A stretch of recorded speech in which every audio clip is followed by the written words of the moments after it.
Man, I need to go back and find a way to watch the Flintstones Christmas special. I just got the Pokemon one. I feel like I say the same thing about, like, because I always hear, I've never actually watched, like, the Star Wars, like, Christmas special or whatever. Everyone says it's, like, legendarily bad, but I want to see exactly why, like, what makes it so bad.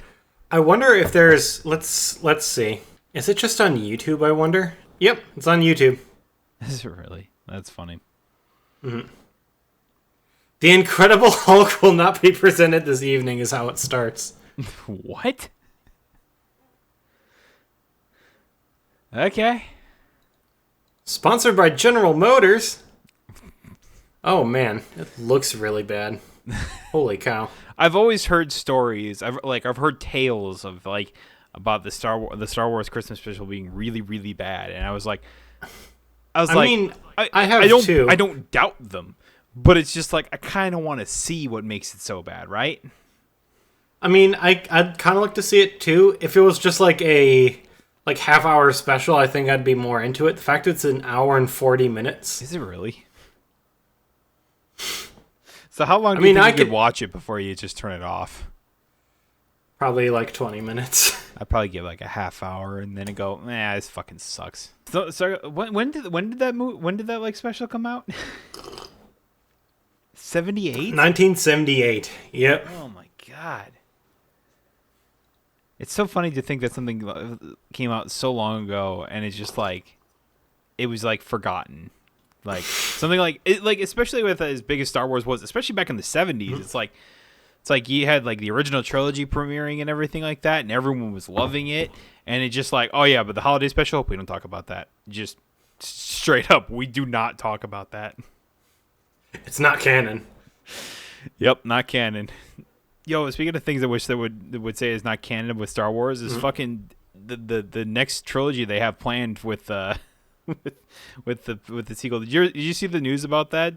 No. What do they have planned? Apparently, they're starting filming for the next Star Wars movie with Rey as the main character again, calling it the New Jedi Order. To which I say, but the whole thing about why? The whole thing about the sequel trilogy is Rey accepting that Jedi are a necessary thing because, in essence, the lessons that Luke taught about there being balance in the Force and balance in the thing or whatever is that Jedi are there as well as Sith, and you need to understand that as long as the two like are a thing, that the one will rise above the other, and it will just continue going back and forth for forever. So the only way to really stop the cycle then is for no one to be a Jedi, because if no one's a Jedi, no one's a Sith. Then theoretically. So it's just like, so she didn't... I mean, Disney hasn't really been known for their consistency, especially as of late. I know, but it's just like, it's really funny because it's like the whole thing at the end of like the Rise of Skywalker or whatever, that God forbid we ever think about that movie again.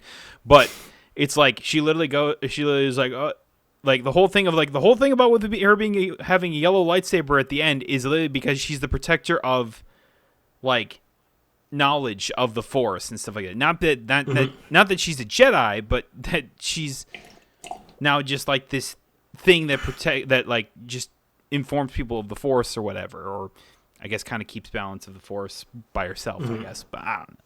Whatever, who gives a fuck, right? I guess so. That's honestly what I said. I said to myself, I'm like, this might be one of the first Star Wars movies or Star Wars things I probably won't watch for a good chunk of time. Oh wow!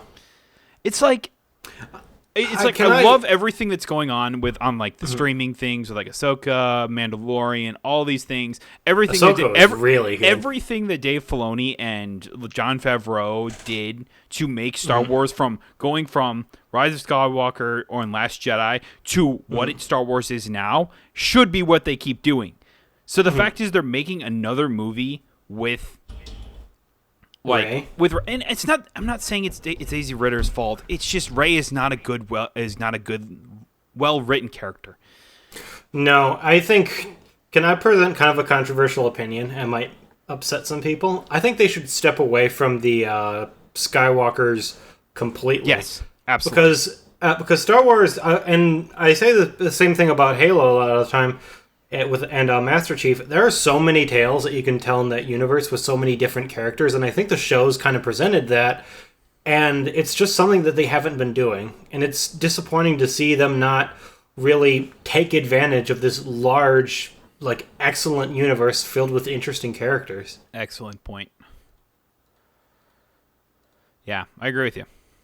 Let's probably do an intro before we get too far into this, right? Probably. How far are we in? Almost. It's only 6 minutes. Don't worry about it. Why not? Hello and welcome to another episode of It Never Ends, and sometimes it never begins. Really, that'll be the spin-off podcast we do. Is It Never Begins, and then you go. But if it never begins, how does it end? It doesn't. Yep. It's liminality. We're the liminal podcast. Exactly. I'm Andrew. Over there is Alex. How are you doing today? Mm-hmm. I'm doing just fine. Very nice. Very nice. Then we also have outros that take a million years to actually get done because we get sidetracked with another conversation. Look, it just happens. I was listening to some podcasts. I was like some older ones of podcasts that I like to listen to. It's like one of my favorite ones to listen to is the Rooster Teeth one from Fuckface. Mm-hmm. And early episodes of that is literally just like they'll end an episode and then because that was like they started that when the pandemic was like at its height, basically. Like we all just went into like to quarantine and everything like that. Everyone's stuck at home, not really able to go out and do anything. Yeah. And so they were just like, and that was also, remember when Animal Crossing was at its biggest. So there was one time where they were just talking about like turnip prices at like the end of the episode, and Eric's just yelling at them, going, "What's going on?" it's just great. I love it.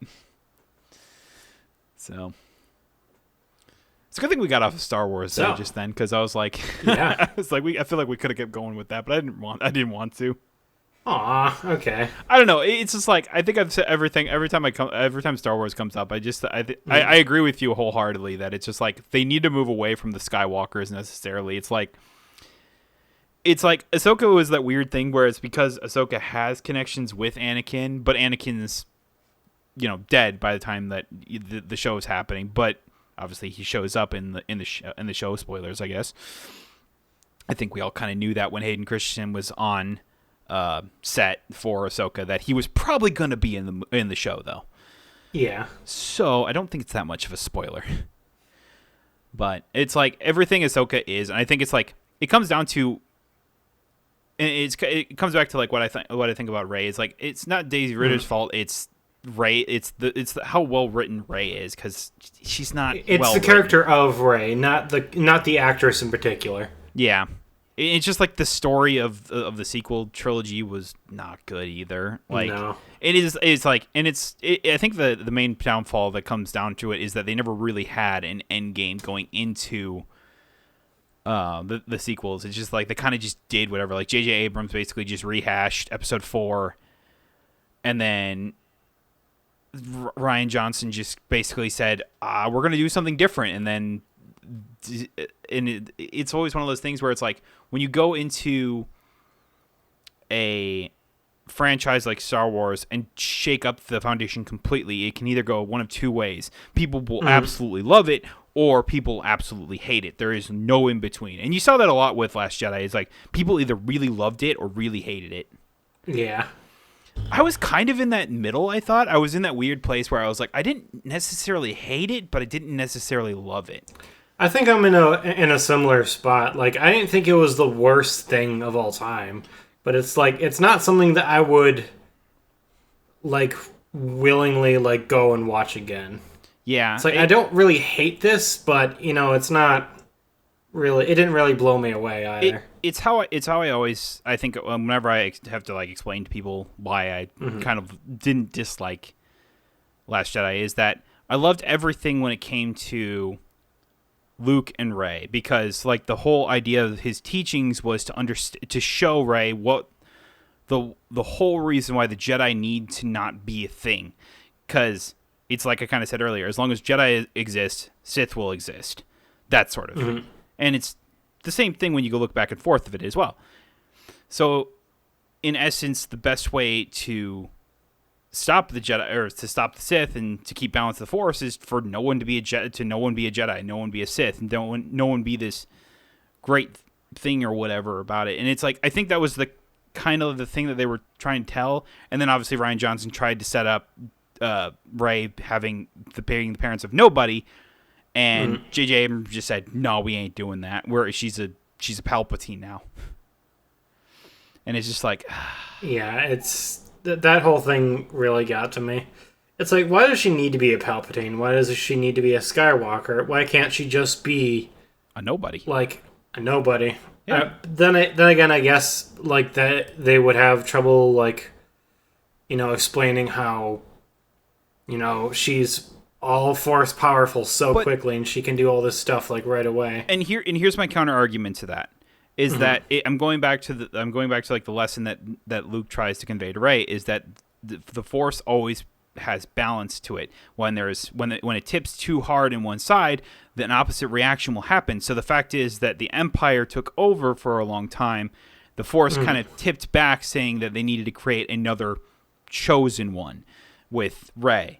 In a nutshell. So they made her more powerful in the Force as a result of that. And I realized it's not great writing, considering at the time of probably Rey's birth, it wasn't necessary. It was probably still a Republic at that time. Or the fact is that, Anakin already existed and Luke already existed. So it's like, can you really say that it's just like, oh, now all of a sudden we rise again? But you can also say it's like, oh, well, Palpatine never actually died.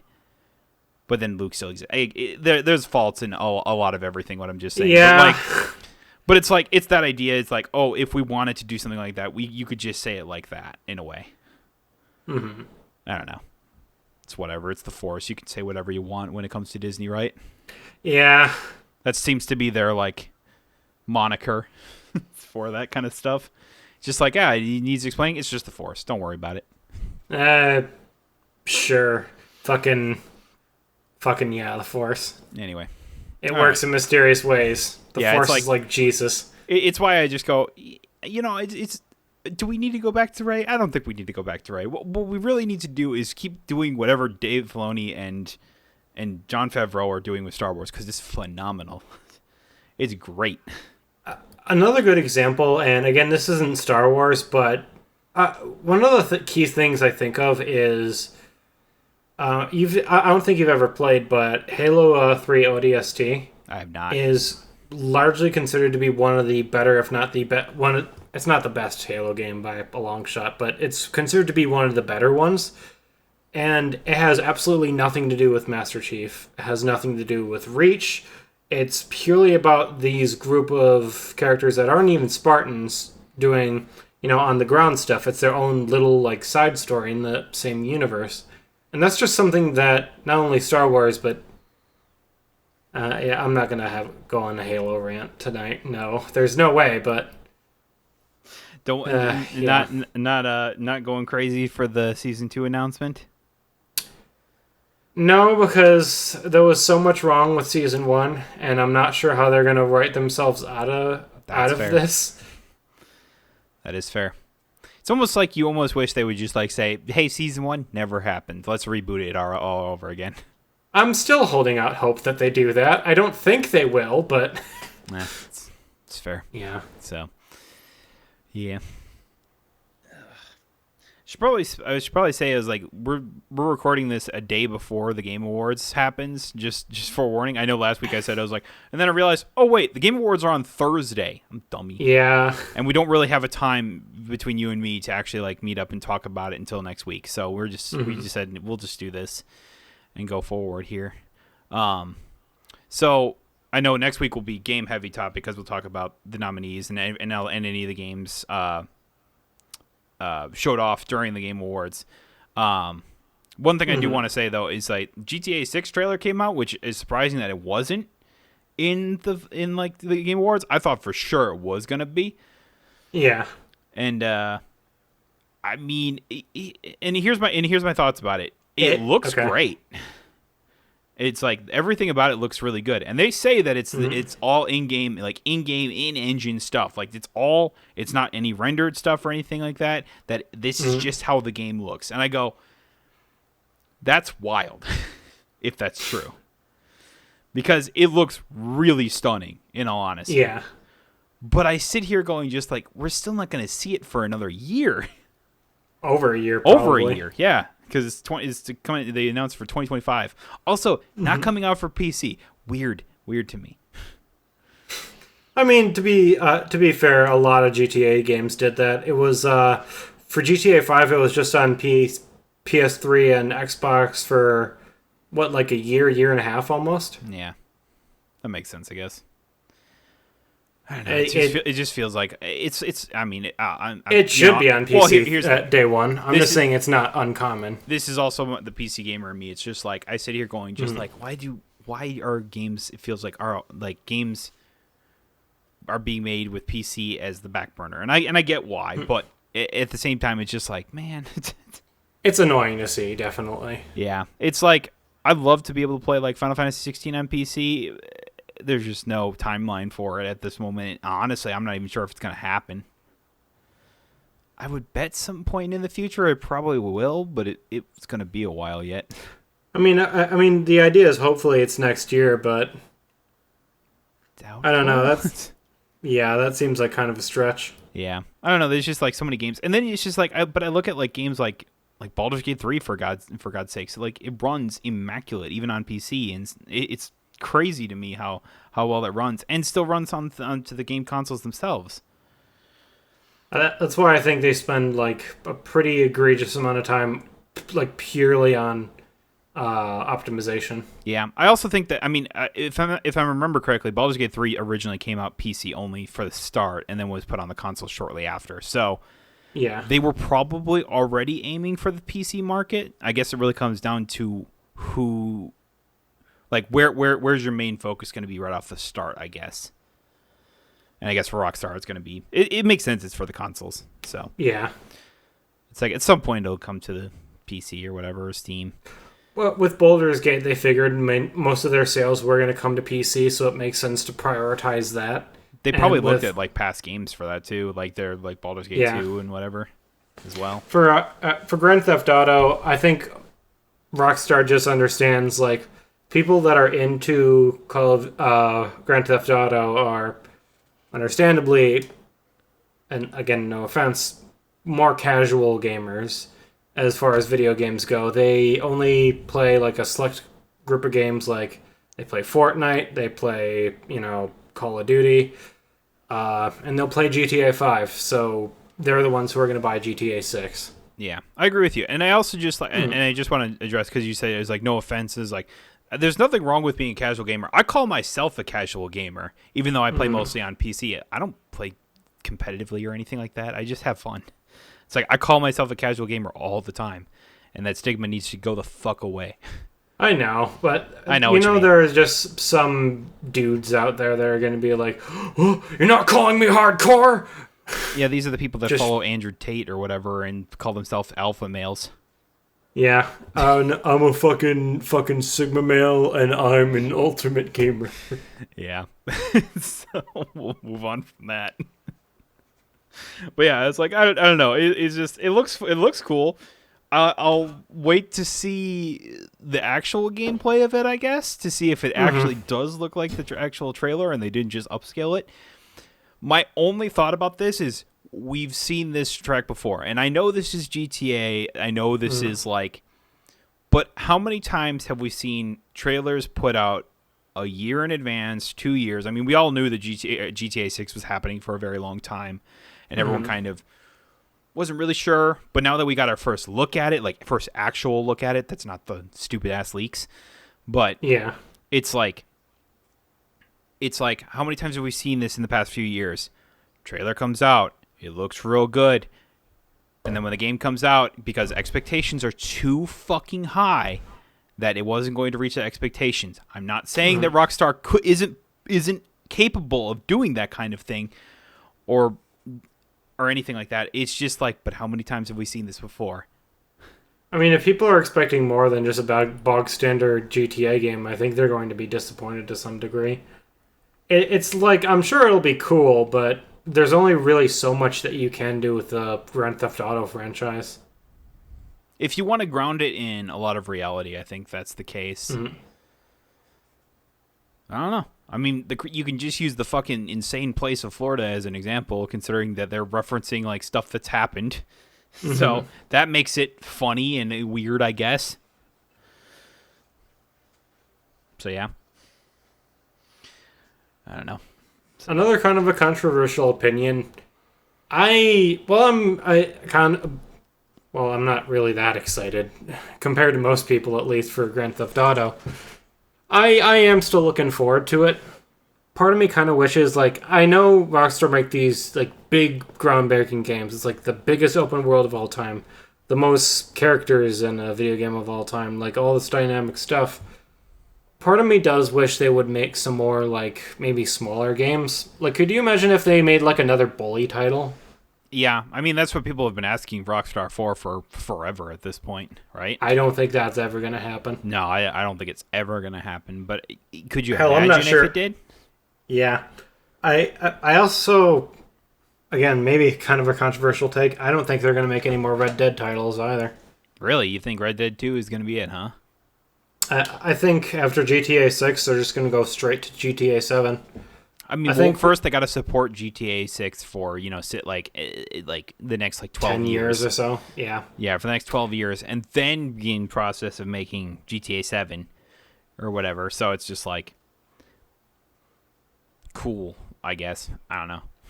I think while Red Dead 2 was like really successful and a lot of people really liked it, I think they were hoping for more out of that game's online mode, kind of like what GTA Online did.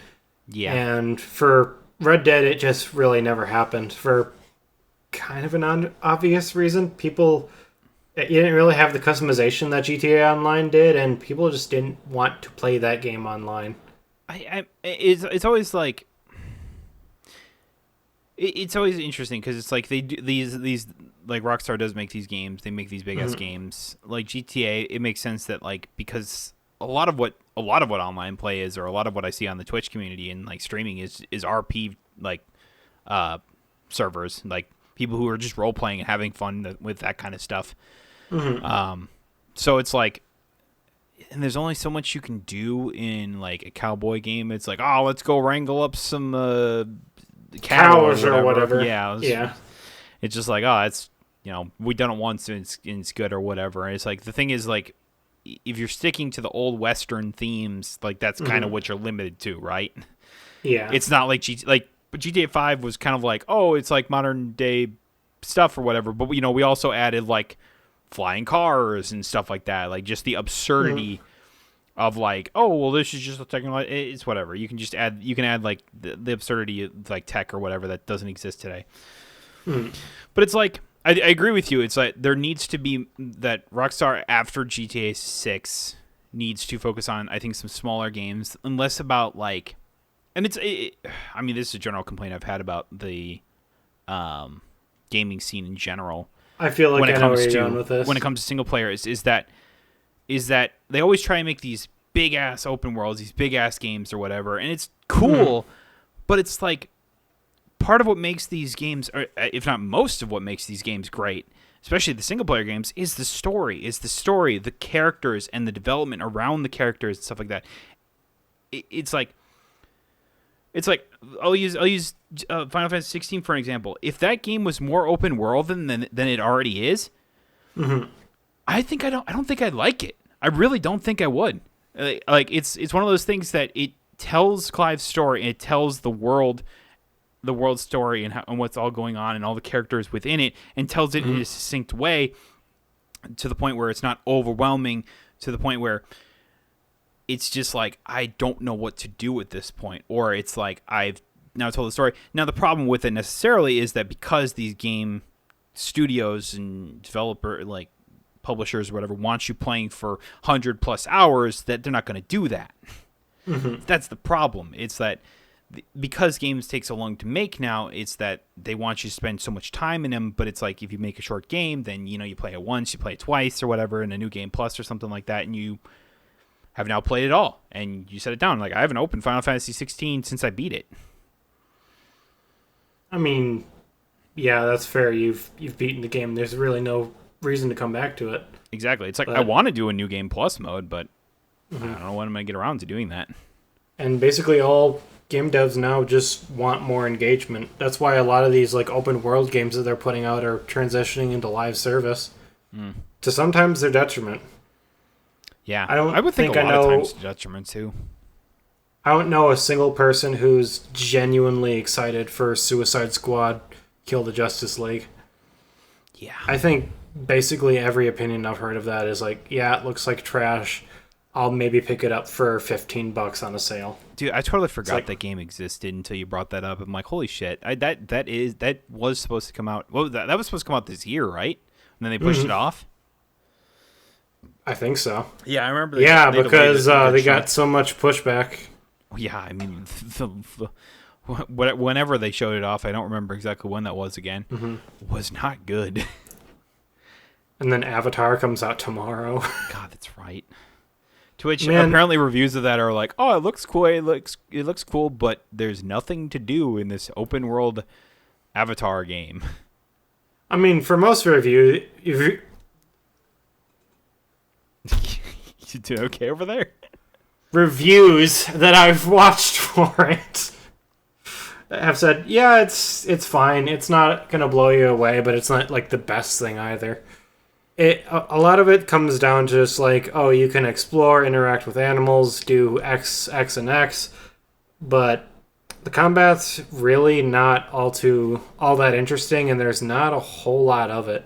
It's not like Far Cry, weirdly enough. It was made by the Division devs.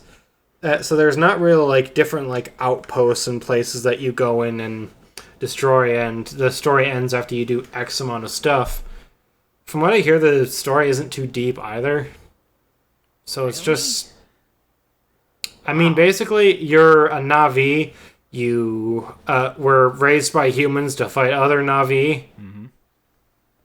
For some reason. Yeah, sure, we'll do that. The villain's called Big Bad McEvil Guy, or whatever. Whatever the Colonel's name is from the first movie or whatever, the asshole guy that has like the scar over his eye. No, it's a different Colonel. I know, but I'm just saying also you should evil. use him, considering you're using the fucking Avatar world. And it's like you escape. Oh, cool! Take down the human invaders. Whoa. From what I understand, it doesn't get much deeper than that. Yeah, they say they're gonna add like they're gonna add like DLCs and stuff, but it's like what of the water world portion that should have already been there at launch. Yeah, kind of. Considering the movie's been out for how long at this point?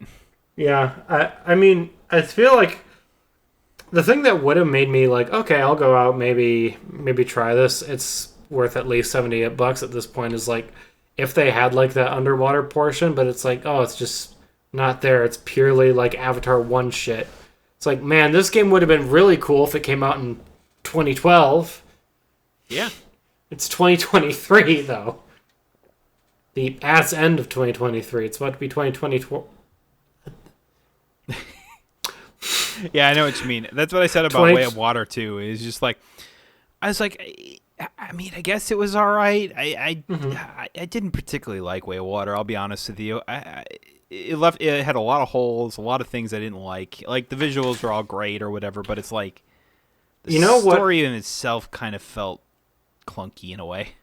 It was kind of... The story with the characters felt very two-dimensional, like flat. It was, the thing that I really liked about it, or I think what made the movie for me, was obviously like the visuals and SFX that I could seriously appreciate were phenomenal, like unmatched in that movie.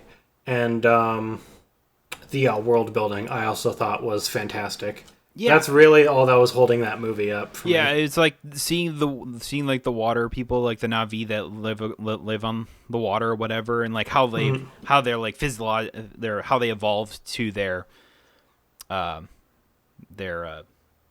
environment. Jeez Christ.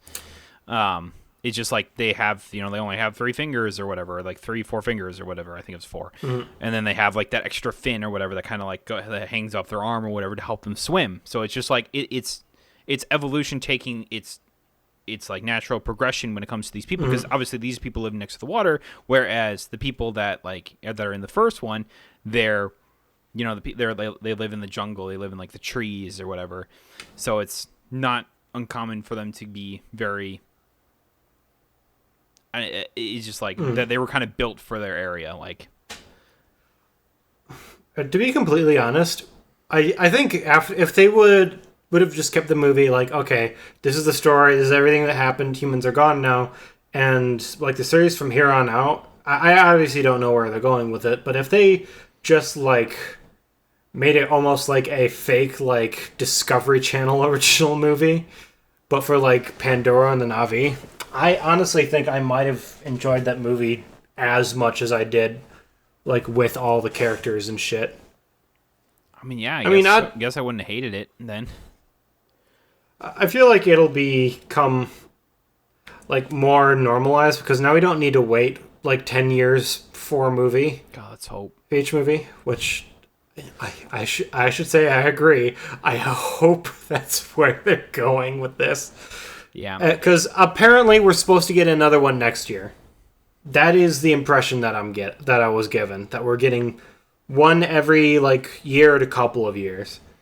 There's not going to be another decade hiatus between movies. Okay, here's what I have to say about that. It's like, move on from the fucking Colonel guy. They literally cloned him, brought him back as a Na'vi for the second movie. Get him the fuck out of there. You killed him in the first movie. He should have been dead from the get-go. But because they can't let him die, and even at the end of the movie, when he's literally drowning at the bottom of the sea, fucking the stupid kid or whatever, like the human kid who's the son of the Colonel guy, I get why he saved him, all right, because he saved him from the one person or whatever, so he felt indebted considering it's like his father. But at the same time, I sit here going just like, it's a stupid reason to bring back the thing that's literally going to take away everything you care about. Yeah. I 100% agree.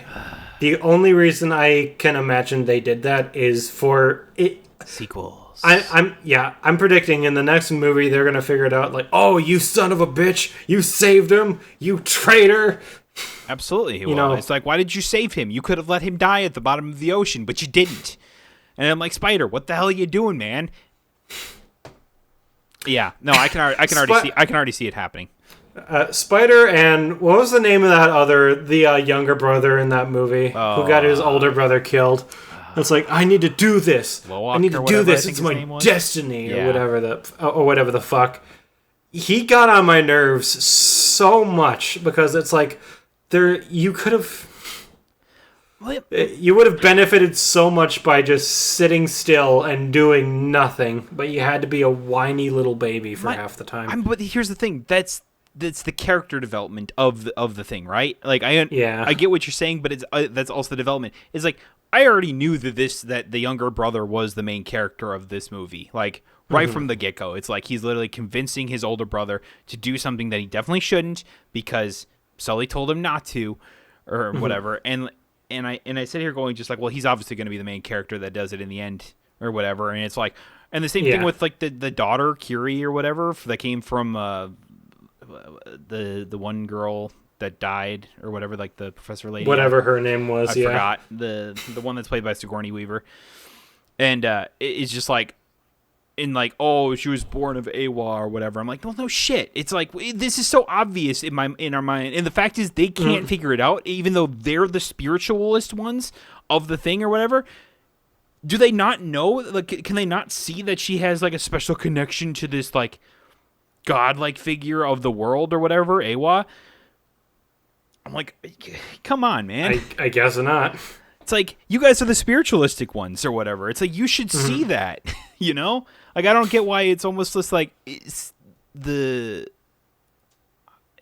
almost like a lost one. Whereas like the first movie had so much focus on like the culture of the Na'vi and, you know, how they're just different. Like, they're more in tune with the world and everything like that. It's almost like they're one circle, like it's literally just like a circle of life. It's like they talk about how I remember in the first movie, because like one of the things that I thought was kind of cool is that all energy is borrowed and eventually they have to give it back, and it's like the idea that everything is a cycle that or whatever. So it's like Awa is the whole essence of that planet. And the fact is, they can't even see that, and it seems like that's almost lost in this movie. Is just kind of weird to me.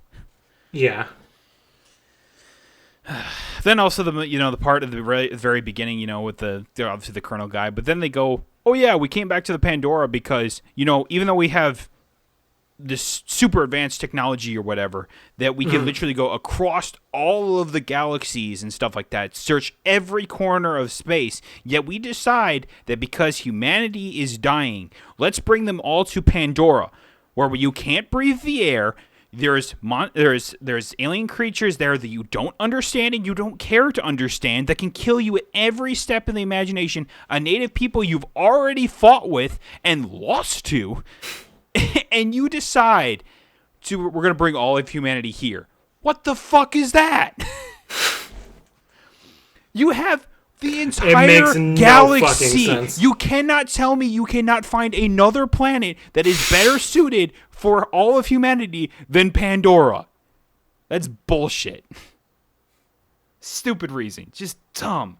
That I couldn't get over that. I was like, the instant I heard that, I paused the movie and I said, "Do I even want to keep watching this? Like, this is bullshit. There's no way." And there's obviously another reason why they want to be there. Obviously, they probably want the whatever the fuck material they were trying to mine in the first movie or whatever it was. But it's like, in this movie, it was like whale brains or some shit. Well, it's just like, who the fuck? It's just like, I can't understand that reasoning. It's like, no.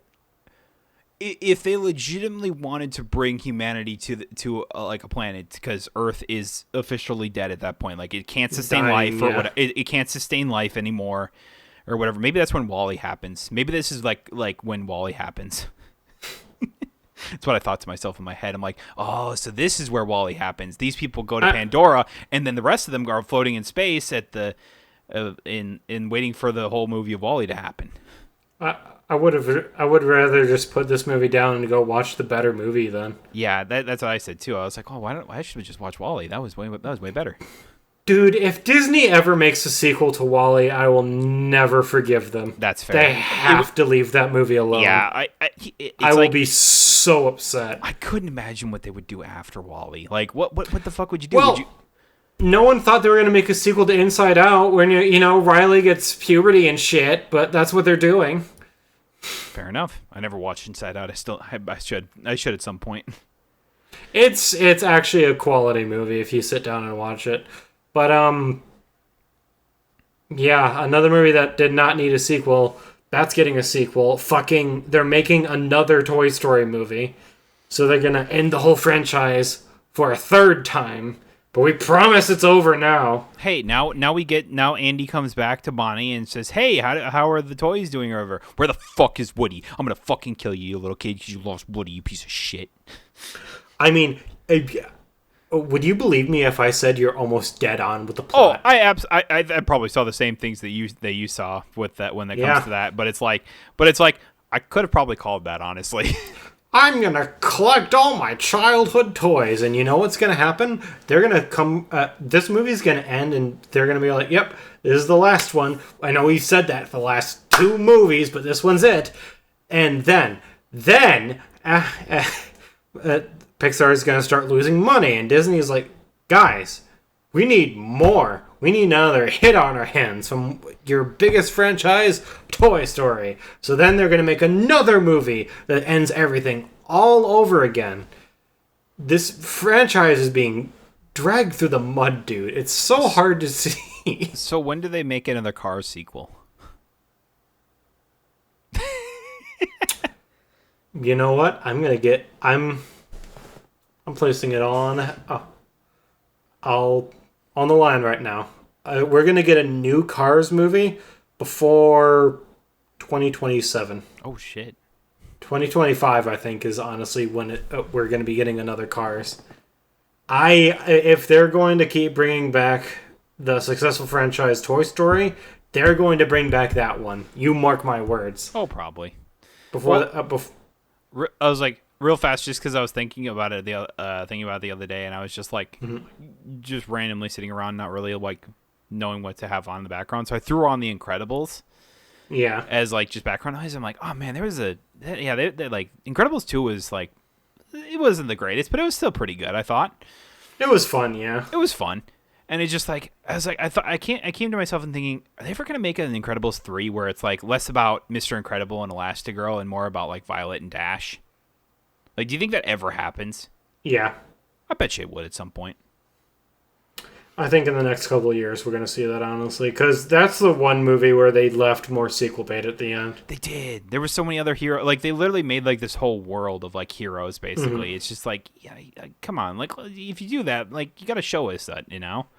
Yeah. So, I don't know. There was something I was going to say. Oh, yeah. Did you like Toy Story 4 out of curiosity?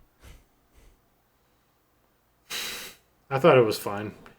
I didn't love it and I didn't hate it. I thought it was a movie that existed. I liked it more than I thought I would, is really what I came down to it. I was expecting... I mean, I was expecting to hate it. I was expecting to go bad. in to leave the theater and I go, not the best thing. And it's like, look, I think we all can agree that Toy Story 3 should have been where they ended it. Perfect. It was like we got the whole story of Andy or whatever. It's like he went, you know, Toy Story 1 is when he's a young kid or whatever. Then he kind of like grew up in Toy Story 2 and whatever. And then like Toy Story 3 is like, all right, no, he's moved past his toys. He's a college kid now. And then, you know, letting go of his old toys to bring happiness to another kid. It's like, it's perfect. It's succinct, perfect in every way, shape, or form. And then it's just like Toy Story 4. We all kind of said it was like, it doesn't need another sequel. I'm like, but it's like, it wasn't. I mean, it wasn't bad. It wasn't that bad. No, I'm not going to go as far to say that's my favorite or my least favorite. Yeah. Movie of all. I think it's like somewhere around like I like personally to me is like Toy Story 1 is still like the best. Well, I shouldn't say that. I like Toy Story 3 a lot, but it's like if I had to rate them, it's Toy Story 1 to 3. Like that's very close, and they flip back and forth a lot of times, and then it's like 2 and then 4 probably. And not saying that 4 is bad, but it's like they're all good. It's just that 4 out of all of them, 4 is probably the least good. Yeah, I like the kind of like it's just like like Woody gave up like his music box for like someone for like another toy that never really had a chance to, you know, be loved by a kid or anything like that, and she had that chance and whatever at the end of the movie, and I was like, it's great. Thought it was good. I remember writing a research, like I think it was like a research paper on Toy Story 3, and then I ended up rewriting it again for Toy Story 4 after it came out, just for me, not for anything else other than just for me. Oh wow! Yeah, it wasn't like a full on research paper or whatever, but it was like it was just like kind of like my thoughts about it or whatever, how it relates to, you know, child growth and development or whatever, that kind of thing or whatever, and I thought it was kind of interesting. Nice. But it was like, yeah, it's like some people tell me they really hate 4, and I think it's probably because they just wanted it to end on 3. But it's like 4 has very unique things because it's like obviously Gabby is like the villain of the thing or whatever, but it's not. It's not because she's a villain. It's because she just wants that one moment to cause happiness for a kid. Yeah. I mean, the reason I dislike 4 right now is because now they're making 5. Yeah, that's fair. So it's like, why does this movie even exist? The message is completely muddied. The reason Woody left is so he can pursue like his own happiness outside of like having to be responsible for a kid. At least that's one of the things that I got. Well, I also got it. Right? Is kind of like Woody's almost kind of like Andy's. I mean, father in a way, because obviously we never see the father in the movies, but it's like, it's almost kind of like, he grew up with Andy, was always there for Andy, and then went to college, and rather than, you know, he didn't go with him or whatever, and so it's just like, and then Woody's kind of left with this hole of, he doesn't really have someone to care about, and Bonnie, it's almost like Woody, like, married into, basically like married into like this family or whatever, but like the kid doesn't like him as much as it likes the other ones like Buzz and like Yeah. Jesse and stuff like that. So it's like he's like, I was like, Jesse has got this. Like, I don't need to be the father anymore. So it's like, I think you're absolutely right. Where it comes down to it, like he's looking for his own purpose in life. Basically, at that point, is that, and the purpose that he kind of finds is when he finds Barbie or Barbie, Bo Peep. Barbie. Yeah, Barbie. I was thinking Barbie movie all of a sudden for some reason. But no, when she finds Bo Peep and finds that she's kind of just like surviving in the circus in a way.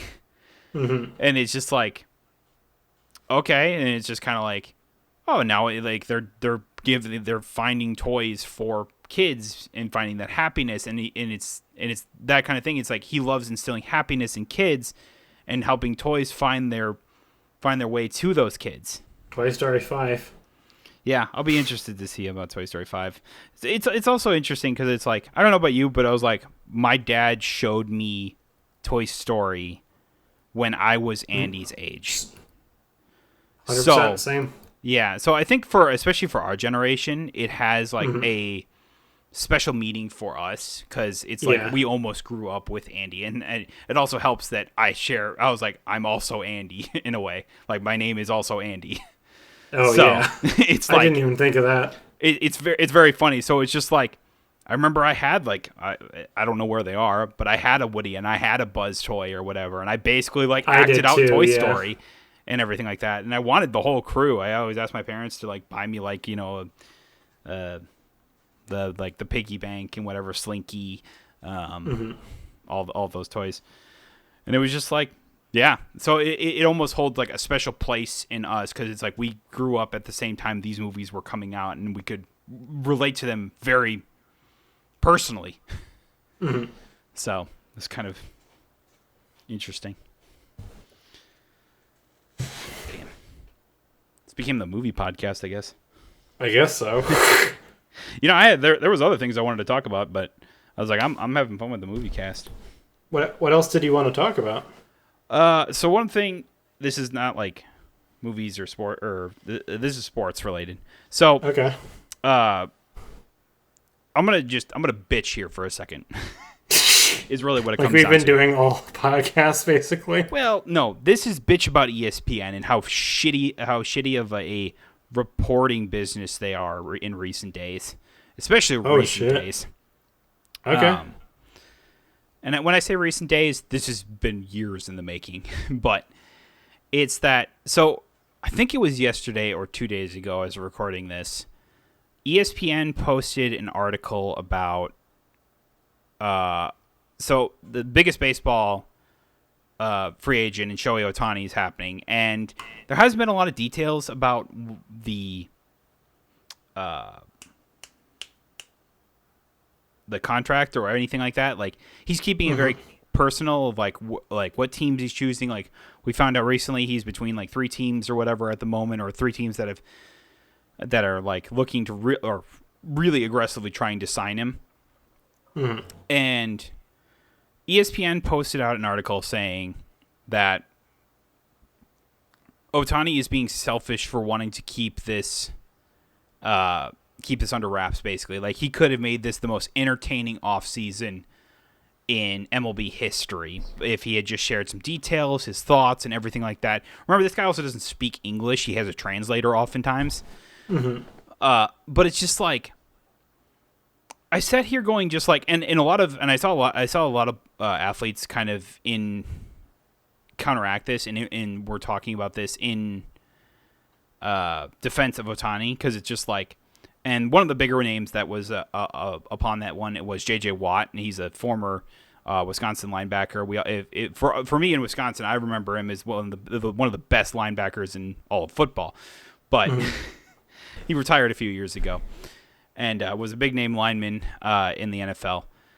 And he was literally talking about how it's like the media is basically just like this pariah that is on a lot of times. And it's not just like athletes or whatever. I mean, celebrities, anything of the news, they're just like clamoring to get any sort of news or anything like that. And it's sickening at times and how far they're willing to go for it.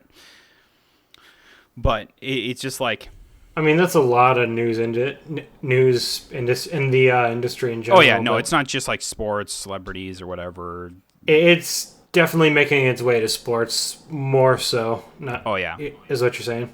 Well, it's just like, and the ESPN has this tendency to talk about just bullshit.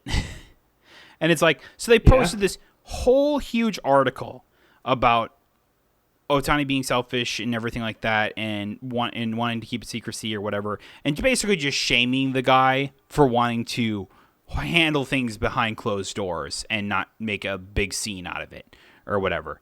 So That seems like it should be the norm in the industry, honestly. boy, you'd think so, but because they want news, they want stuff to talk about, and they want those clicks. They will do that. So, and you know what's really funny about that too? Mm-hmm. Is that 2 hours before that article was posted, it was posted onto Fox. Now, not the same exacting, but it's the same exact topic with the same exact title with nearly the same thing. Plagiarizing, potentially? Just saying. Could have been.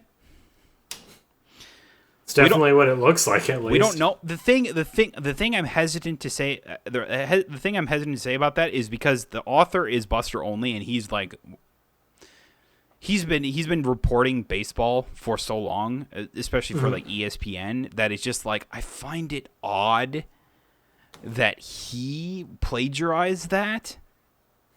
I just don't see that happening. But at the same time, it's like, if he felt pressured to buy ESPN, potentially. Because I doubt that he's one of those guys that it's like, he works for ESPN, but I don't think he's as scummy as that ESPN oftentimes wants. And I think it's just the pressure if he wants to keep his job at ESPN. And it's like, dude, you could leave ESPN, go work for the MLB network, and they would treat you so much better.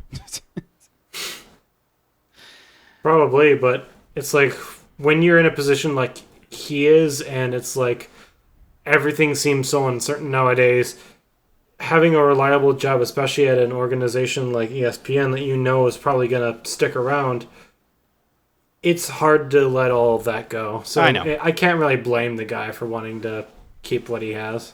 Yeah, no, and that's why I just go, I wonder if that was just pressure put on him to make that happen. Now, again, I'm not accusing anyone at ESPN. I'm not accusing Buster Olney for plagiarizing. I just find it very odd, you know? Yeah. And the fact is that they were basically just shaming Otani for wanting to keep things secret. And I sat there going just like, why? bro, I mean, ESPN doesn't give a shit about baseball. Why the fuck? It's just because it's Otani. If this was anyone else, nobody would give two shits. It's like, it's so true, though, honestly. It's where I go back to. I think it's like I went to the. I think I said this on this like podcast or whatever. Not this one exactly, but in the past, is that ESPN really only cares about football and football in general, and it's just like, and you see that so often on their programming because everything they talk about is football. It's football. Everything is football. And the only reason they're going to baseball right now is because there's drama to be had. There are things to complain about. They're making the drama is really what it comes down to. But it's also because Otani is there's a reason why he's going to be basically the next like face of baseball. Like Mike Trout was that face of baseball, probably going up to it. And it's weird to think of like he was the face of baseball considering he never made the playoffs once because the Angels somehow, despite having Shohei Ohtani and Mike Trout for 8 years, could not make one playoff game. Not even once. Crazy. I'll never understand that. But anyway, it's just like, it's crazy to me to think that like somebody like that was the face of baseball. But he was just so good and so entertaining to watch that people just like the industry and everything like that just centered around him. And now that Ohtani, ever since Ohtani came into the league in 2018, 19, and he's been just that guy now. And it's just like, it's hard to not want, or it's hard to go like, let's just all focus on Ohtani and everything like that. It's like he's going to get like the biggest contract in baseball, like it's not even in question, considering that the guy is an ace pitcher and hits 40-plus home runs every year. It's kind of a big deal. Yeah. So it's that's the only reason. Like I said, it's like if this was like, I don't know, what's like a big name, Mookie Betts or whatever, they would just say, oh, Mookie Betts signed with the Dodgers, or I guess was traded to the Dodgers and then signed an extension. But it's like, I remember that a few years ago, and it's just like, Mookie's the MVP. He's like he's a AL MVP and like a 4-time Gold Glover. Yet they could not give two shits about him. It's very funny. It's weird. It's really weird. Yeah, it's weird. So, I don't know. It's just recently like that. And then at the same time, I don't know how much you're keeping up with college football in a nutshell, but their season, like the season just wrapped. All the all the regular season just wrapped up. The championship games all happened, and boy, there's some fucking controversy that went on there.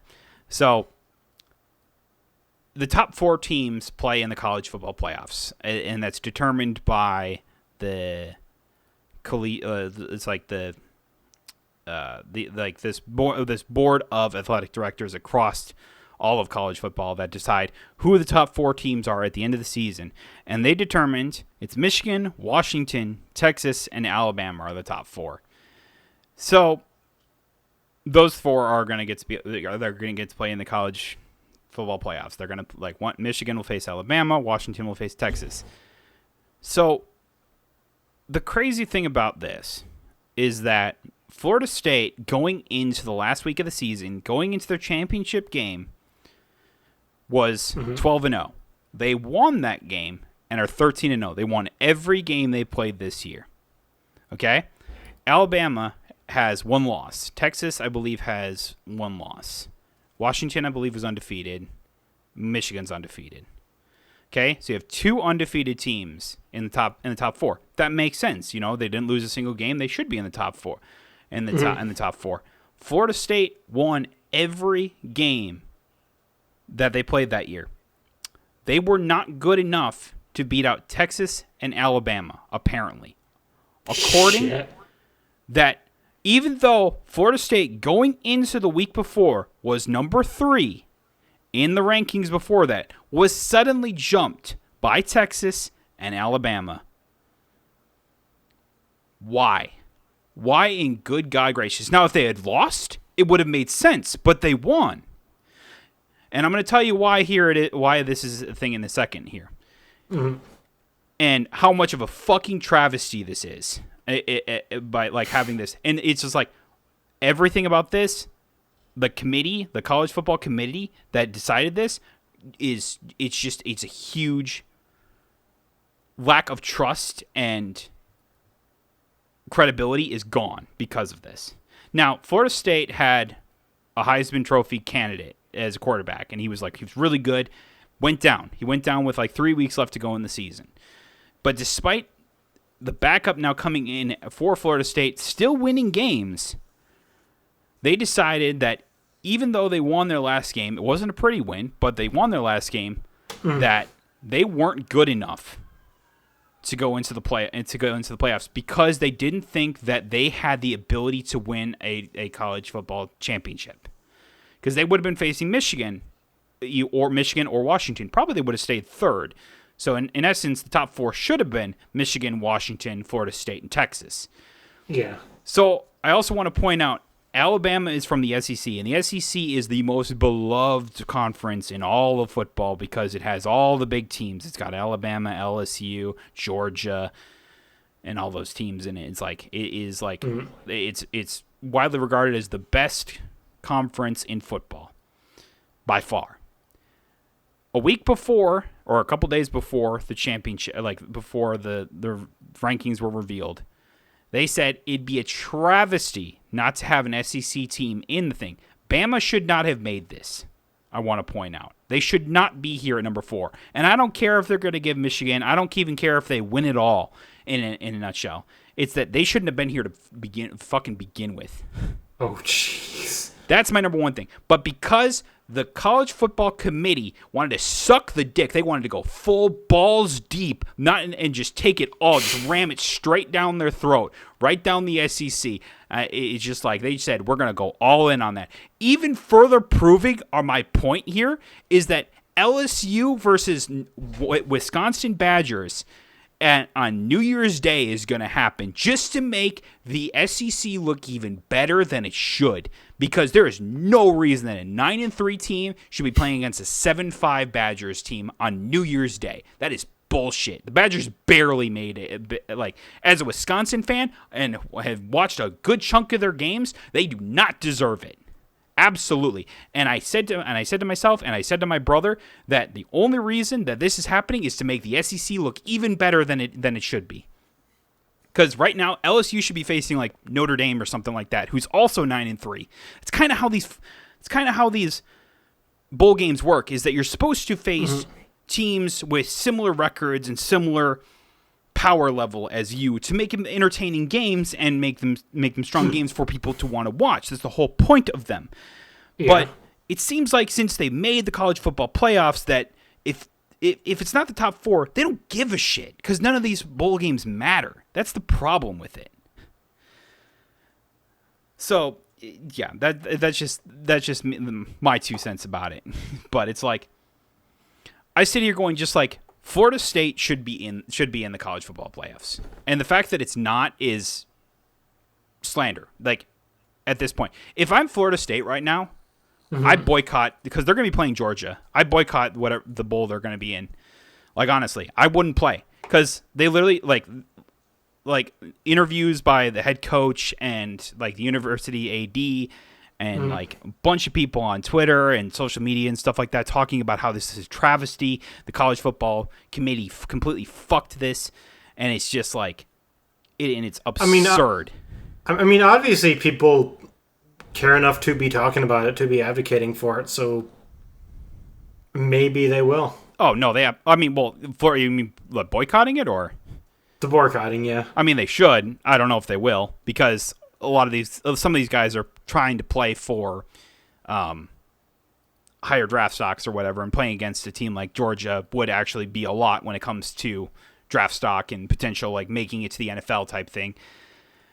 And it's like, but I think as a team and as the university, just to show up the committee, it's like they shouldn't play it. They that's how I look at it. Doesn't mean it's true or anything like that, but it's like that's how I look at it. But yeah, so it's just like it's really funny, like looking at all the outrage on Twitter and stuff like that, and people just saying it's like, oh, it's a travesty. I can't believe that the college football committee would do this. I'm like, what are you talking about? I was like, this is football we're talking about. As somebody who's known this is going to happen from the very get-go, I didn't think it actually would happen, but it did. But I literally called it. I think I was talking to my brother. I was like, how much you want to bet Florida State gets left out because they don't have their Heisman candidate quarterback in the healthy right now. He's out. He's out for the year. He wasn't going to be able to play for the entirety of the playoffs, and they left it out like I thought they would. And I think it's dumb. I mean, that is unbelievably dumb.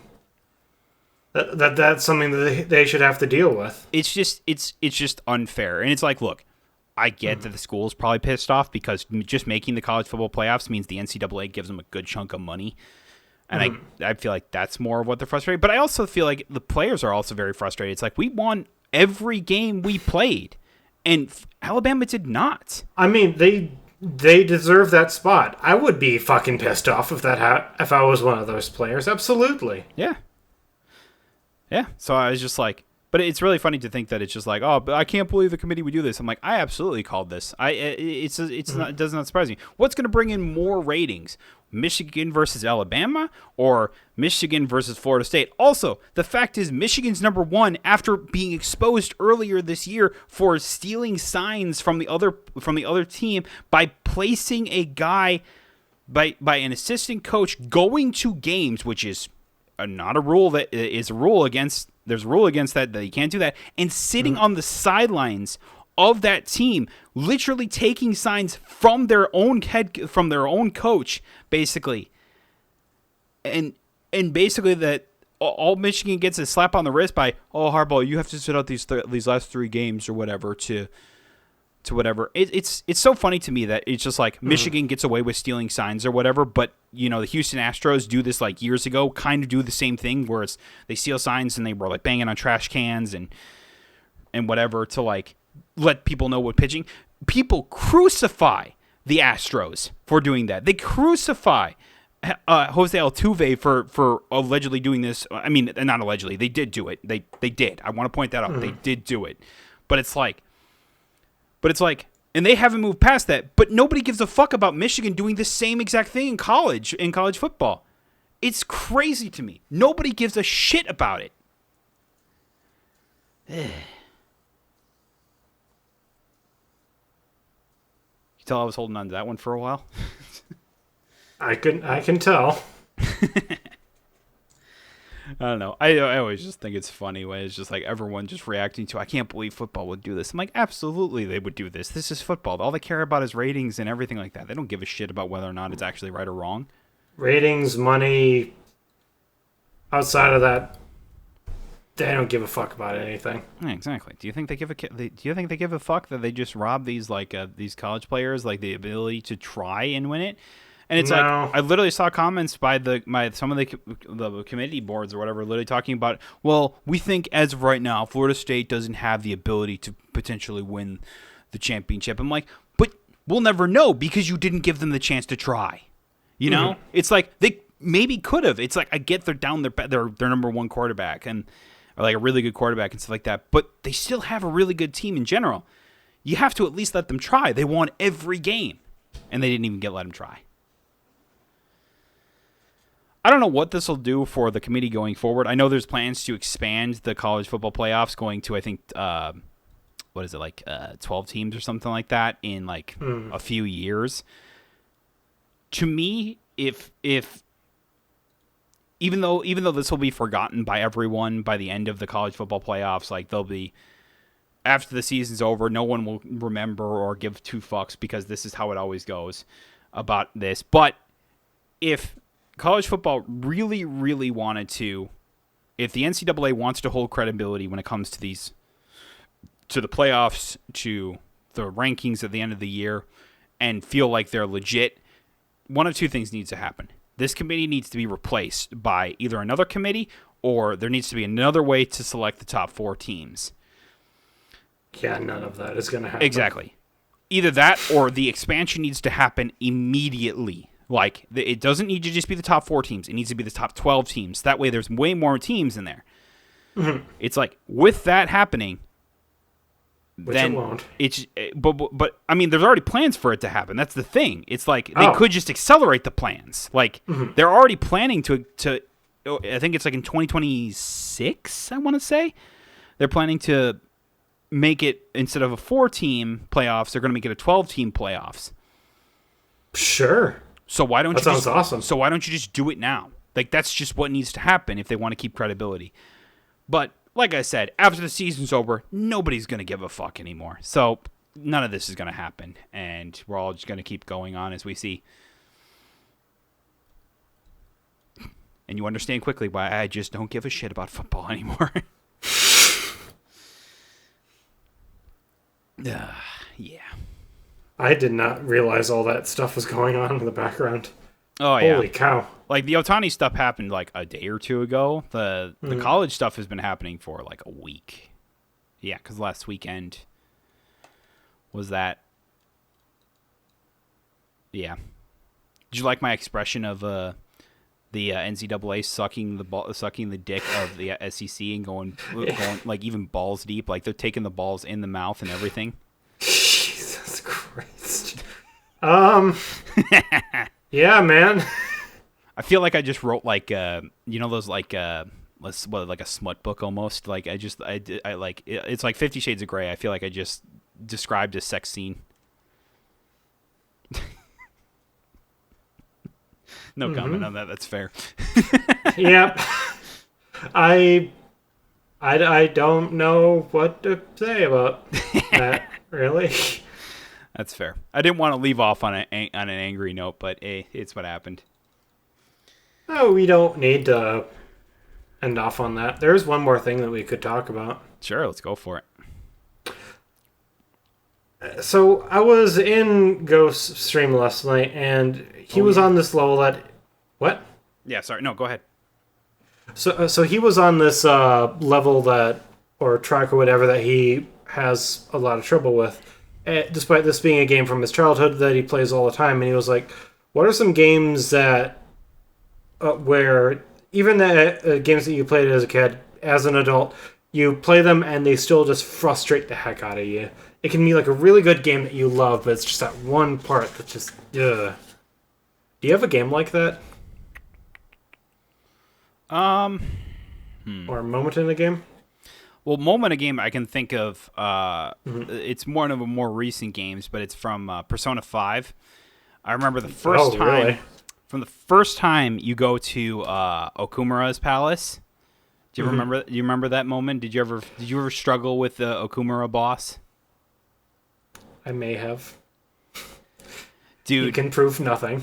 No, here I did the same thing too, and I was like, I think, and I remember I streamed it because that was when I was really like streaming a lot of it. But it was just like I remember starting the fight or whatever, and things are going well or whatever because it's like 4 boss waves and you have to clear all the enemies at once, but one has the resistance higher than the others. So it's like you have to do just an insane amount of damage. And I was expecting at some point, because typically how boss fights go in Persona 5 is that it looks like you're struggling for a while there, and then your characters start talking about a strategy to win. And I expected that to happen at some point, but it just never did. And the thing about it as well, you have a time limit. There is like, what is it, like a half hour you have or something like that to beat these things? Or was it like 20 minutes or something like that? I don't know, something like that. Something, yeah. You have like a certain amount of time to defeat these enemies or whatever, so you can move on to the next part of the boss fight. And I sat there going just like, why is this so fucking hard? Like, it makes no goddamn sense. It's like up to that point, everything was not too particularly hard. Like, I was never felt the need to fully min-max my personas or my stats or my character at all. Like, I didn't really grind a lot because I said in my first playthrough I didn't want to grind a lot because then the boss fights are less daunting and don't feel as impactful. It's oftentimes what I say about like RPG games is like, don't, like, grinding a little bit is fine, don't over grind because then the game's going to feel too easy and then it's just like going to lose its flavor and everything like that. But yep, I can't help myself. That's a problem that I have. My brother did the same thing, but it's like the boss fight at the end, or the boss fight against what's his face, the bald like politician dude that's a piece of shit, Shido, something like that. Yeah, I think that's it. It's been a while since I played Persona 5. It's true. Yeah, it's the same thing for me. But it's just like that's less impactful and feels like, I don't know. It just doesn't feel the same. But anyway, it's just like up to that point, I never really min-maxed or made my character all that strong. And then I was just like, and then I did that boss fight, I lost, and I went, wow, this is the first moment in the game that I felt that now I have to grind. Like, I have to go into the Velvet Room and spend like a half hour just making my personas as strong as possible and myself as strong as possible, my party as strong as possible, and come up with a legit strategy to actually do this. And I was just like, wow, I did not expect that. I'll be honest. It also didn't help that Okumura's palace was an annoying piece of shit.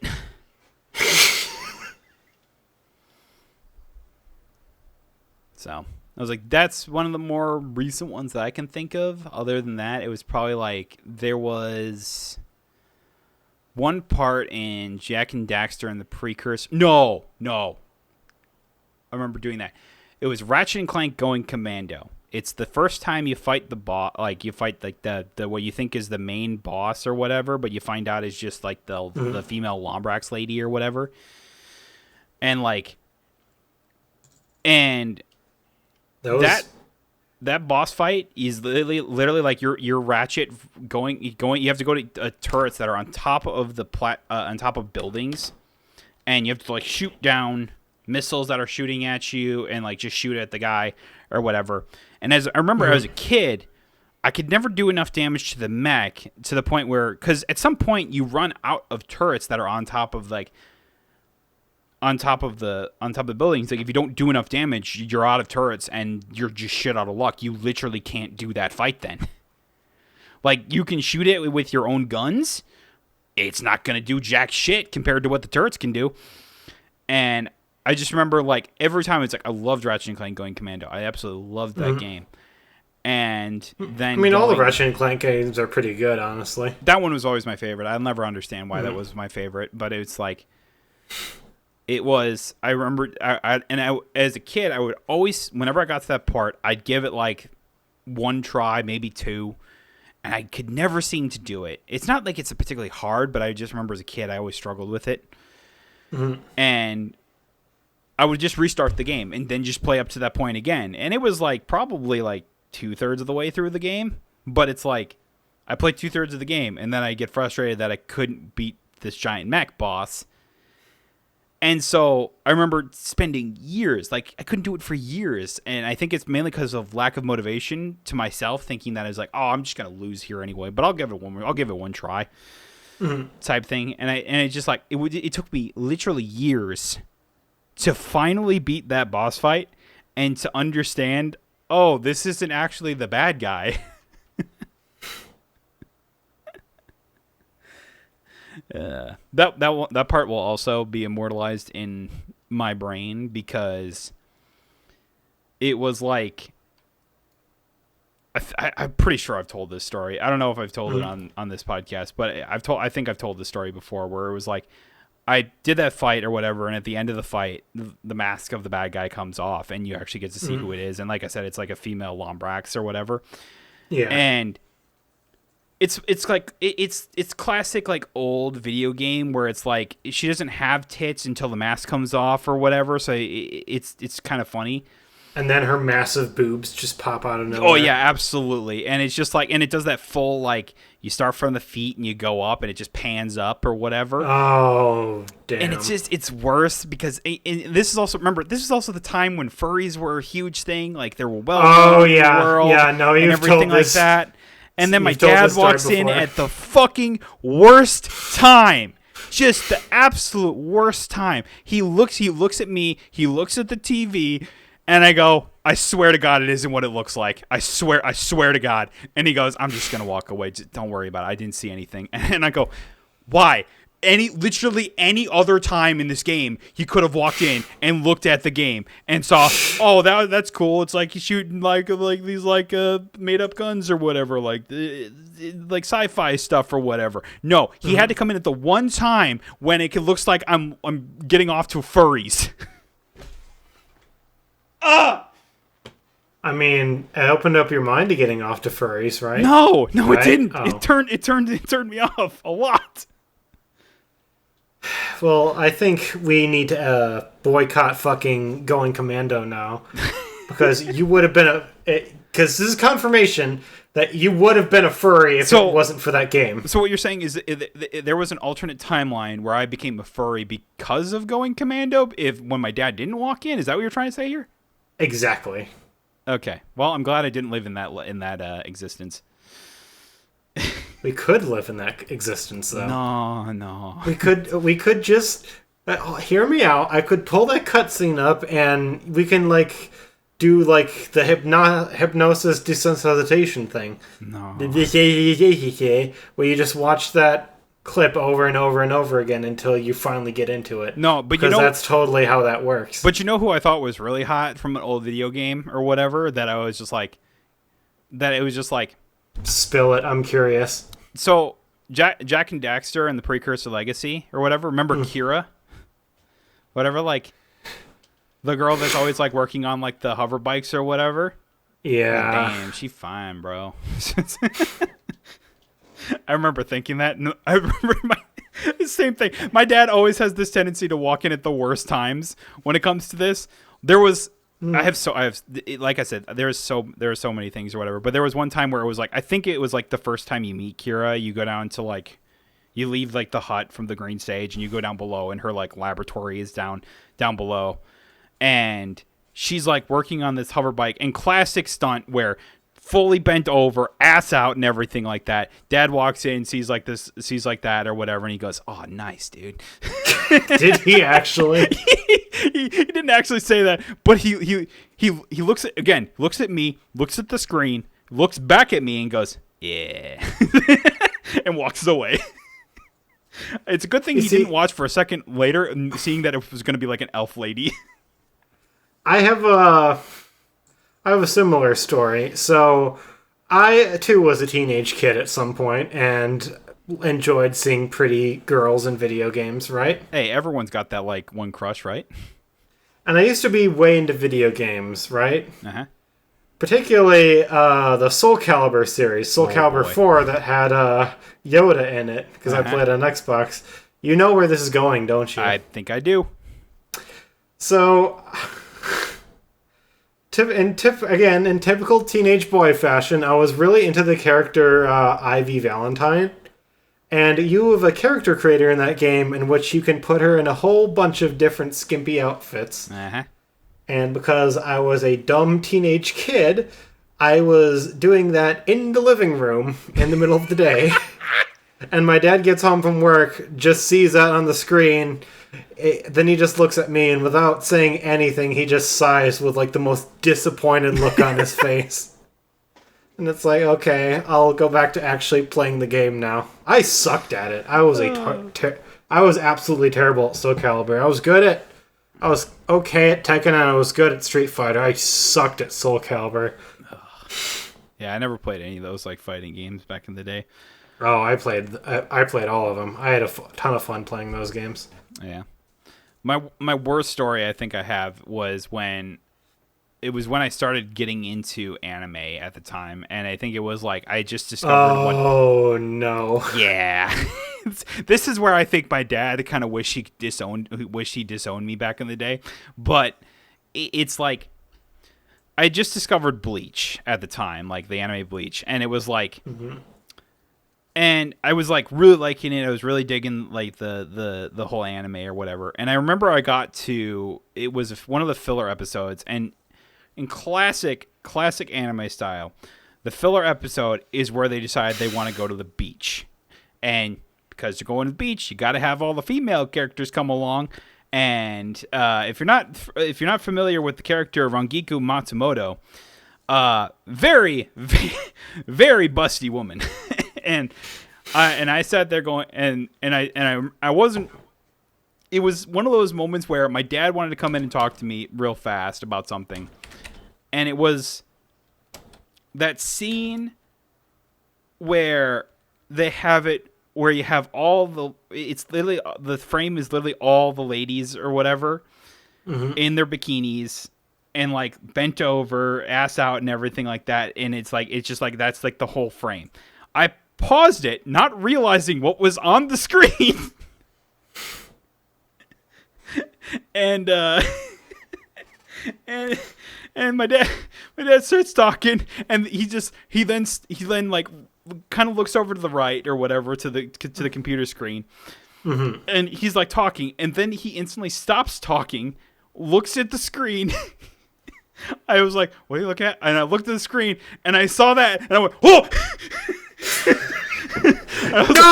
That'll make you look more guilty. Well, I didn't know what was there, so it surprised me as well. And so I'm sitting here going, just like, I'm super, like, face completely red, embarrassed as all hell. And he goes, I'm sorry I walked in on something. I realize that now. And I go, oh, God.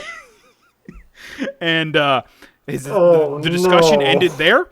And again, he walked out, and I went, God, how does my dad do this? Where he walks in at legit the worst times. It's like, Bleach is literally like this anime. It's like, yes, they have their beautiful ladies and everything like that. But it's like, at the same time, it's like, there's really cool, awesome, like, fight scenes and everything like that. And it's really fucking awesome. Why couldn't he walk in during that? It's just how the universe works, my guy. Exactly. And my dad and me never had that discussion afterwards. Never talked about it ever. It's like he just flushed it from his brain. I can only imagine what he thought of me that day. Me and my dad had a weird relationship when it came to anime because I did watch quite a bit of it, but most of it was One Piece, and he was obviously like you have the sexy ladies, you have some of those scenes in One Piece or whatever. Yeah. Well, even when those scenes came on, and my dad walked in the room, and it's like, oh, you guys are watching that cool pirate show. That's neat or whatever. Usually, when I wanted to show, you see, I don't want to say unlike you, I had some sense and didn't watch like certain animes in front of my dad. I wasn't watching in front of him. He just walked in at the time of talking, and me and my stupid brain just decided, oh, it's okay, I could just pause it here. Terrible mistake. God awful. So when I wanted to watch a show like Miss Kobayashi's Dragon Maid, I would usually just do it after he's gone to bed or like when I know he isn't going to be home. See, I didn't have I didn't have access to that at that time. Like I didn't have a computer in my room or anything like that, and so I was just like, well, gotta watch it now. But yeah, like Kobayashi's isn't that bad, but it's worse than One Piece. Well, I was trying to think what the other one was. Oh yeah, the other one was Rosario plus Vampire. Yeah, I stopped watching that after 2 episodes though because that show sucked. I always found it funny, like how people when like Game of Thrones was really big, everyone would say they were watching Game of Thrones with their parents, and I go, especially the early part of Game of Thrones, like they just have like sex on the screen, and I'm like, is that not awkward to be watching like a sex scene with your parents, like right next to you? It would have been for me, certainly. It's just some people is like, oh yeah, I was just watching the latest Game of Thrones episode with my parents or whatever, and I'm like, wasn't there like some like it's just like there's always like some like sex scene or whatever that happens in it. It's like it's weird. Okay, couldn't imagine doing that. It's like what was it? One of my friends went to go see, I think it was Titanic with their mom or something like that. Like it was the time. It was the time in our like childhood where our parents needed to take us to things or whatever. And it's like, oh, his mom wanted to go see Titanic or whatever, and he was like, oh, it's Titanic or whatever. He's like, he didn't know what it was about or anything like that. But he always tells me the one scene where, they're fucking in the car or whatever. Mm-hmm. And he was like, how old is he? He was probably like 7 or 8 at the time, probably. Probably shouldn't have been in there, but after the movie, or maybe it was during the movie or something like that, he told me he leaned over to his mom and asked him when they got up from the scene while they were in the car and, all the windows are fogged up and everything like that. Classic, they had just like been hotboxing the car type thing. And he looks over to his mom and he goes, so why were they all wet in the car? And this is the response he told me that she gave him, that they just went swimming and they were changing in the car with water around. And because he's like some 7-8-year-old kid, and you're not really, and he's like one of those kids that didn't really like, he took things at face value, didn't really question things really. So he just like accepted that and just kind of rolled with it, didn't question it, didn't do anything about it. Watched it years later, and he like calls me or like messages me or something like that. Dude, I gotta talk to you for a second. Cut him a call or whatever, and he goes, dude, I never realized, but at the beginning of at that part in the movie in the Titanic, they're fucking, and I'm like, yeah, you didn't know that? It's like, I thought they were swimming. Yeah, he's like, my mom told me they were swimming. I'm like, what are you, fucking dumb? It's like, no shit. You're telling me this was like years later, and I mean years. This is like, he was like 20 years old when this conversation happened. Oh my gosh. He had just watched Titanic again, and he called me up He had stopped the movie, called him up, and he went, "Wait a fucking second! They fucking they fucking is what he said." And I'm just like, "No shit." Oh, it's so great. He's just like, I feel like I've been lied to my whole life about things now. It's like, did your parents never had the talk with you? And he goes, there was a talk we were supposed to have. I'm like, oh no. Oh See, jeez. that concerned me more than anything. So yeah. The weird thing about the talk when it came to me is that my parents did have the talk with me. It was far too late when they did, though. Yeah. Because I discovered what sex was by the time I want to say, like, 13, maybe a little earlier. Yeah. Even. And it wasn't until I was, like, 17 or so that my dad was like, hey, if you have any questions about sex or whatever, and he's talking to me about all this stuff, it's like, I want you to come to me first. And it's like, boy, I appreciate the sentiment, Dad, but I've learned so much that I could basically invent my own sexual positions at this point. That's what I thought. To be polite, I was like, oh yeah, I don't really know what this is or what this is. And yeah, I'm a kid that definitely doesn't spend every night on the hub. Oh, absolutely not. Clearly. Yeah, it's always funny. To me, it was like, I never, it's so weird, but I say this, I was like, my parents never actually gave me the talk, but where I did get the talk was in my Christian grade school. by two female teachers, I want to point out. Telling, it was so funny. It's like one day, class was beginning or whatever. It was like early. It was 8 a.m. or whatever. So we're all like kind of still half asleep. And all of a sudden we see one of these other it's like one of the other teachers come in, and we had two female. It was our female teacher, and then we had another female teacher that came in.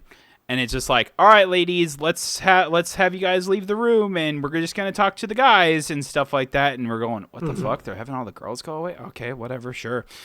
And this is like, how old was I? Was it sixth grade? I think it was like sixth grade. That sounds right. So I'm gonna go with that. It's like sixth grade. They tell the girls to leave or whatever and go sit in the hallway or something like that. And it wasn't a good talk. Again, like it's what you would expect from a Christian school, really. Did they say, like, if you masturbate, you'll make Jesus upset? No, they didn't go that far, but it was. That's what my parents told me. Okay, I never got that, but it was basically just like, hey, save sex for, when you're married type thing. And remember, and I'm like 12, it's like probably the time you should have that talk or whatever. Again, not by your teachers, but probably by your parents. Yeah. And especially by like two female teachers, not saying they couldn't do guys or whatever. Like, I shouldn't say it like that. They couldn't talk about the guys or whatever, like in that way. But it's like, it felt weird, And it was one of those things where I was like, we were in there for 5 to 10 minutes probably, just talking about, like, save sex for marriage, stuff like that, treat women properly and everything like that. Nothing about like condoms, protection, nothing like that, or any way, shape, or form, obviously, clearly. And then it was just like, okay, all right, guys, go come tell the girls to come back in or whatever, and you guys go sit out in the hallway for the time being. And we sat out there for probably for the better part of an hour. Wow. Yeah, and it was just like, and we all sat there and we went, so what the fuck was that? Like, we were all very sheltered kids. Okay, I want to point that out. This is one of those like Christian schools that you're very sheltered, very. I mean, I don't want to say indoctrinized, but that is the word for it. And probably, yeah.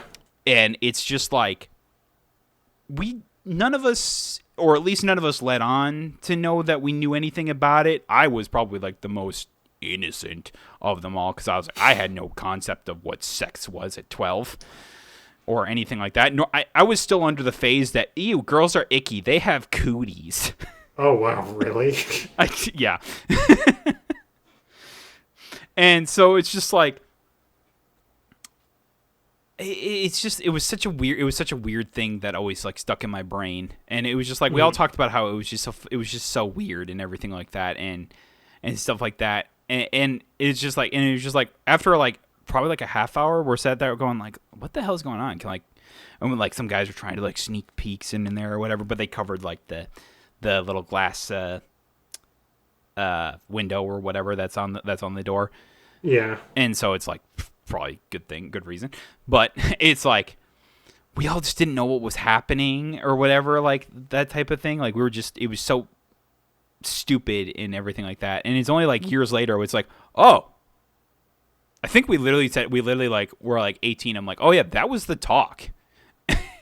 And again, regardless, remember, even 8th grade me didn't know necessarily what the talk was, and it was bad. It's like, it's always so interesting to me. It's like, my grade school experience to when I was in high school. It's like, grade school, I was like Christian, very sheltered in a way and stuff like that. Very much kind of nearing the point of brainwash. I oftentimes put it. It's really comes down to it that it was that.